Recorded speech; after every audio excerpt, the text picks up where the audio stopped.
Vous les redoutez, ils vous font trembler, et pourtant ils n'ont aucune espèce de légitimité.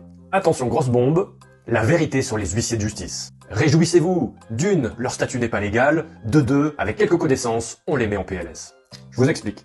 Leur statut est fondé sur l'ordonnance numéro 45-25-92 du 2 novembre 1945 par le gouvernement provisoire de la République française.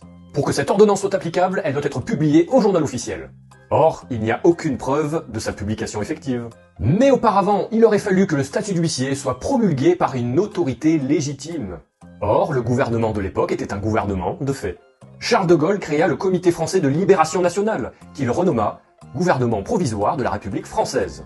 Alors que la Troisième République était toujours en exercice et que son président Albert Lebrun était toujours vivant et en activité. Pour faire court, Charles de Gaulle est un putschiste qui, avec son comité, s'est autoproclamé gouvernement de la République française. La Cinquième République ne repose pas sur un socle légal.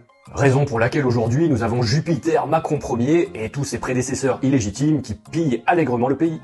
Ce n'est pas parce qu'il y a les apparences de la légalité qu'il y a l'égalité. Ça, c'est encore de la poudre de perlimpinpin. Le statut d'huissier de justice est illégal, donc non conforme à la loi. Et ce n'est pas une énième ordonnance foireuse qui réhabilitera légalement leur nouveau statut de commissaire de justice. Du bluff, de l'intimidation, de la coercition. Bref, un condensé de crapulerie pour alimenter vos peurs. Mais face à eux, si vous savez expliquer ça ainsi que vos droits, c'est comme si vous agitiez un crucifix devant la figure d'un vampire. Nul n'est censé ignorer la loi. Manque de bol, on la connaît. Et si vous aussi vous voulez la connaître, restez branchés.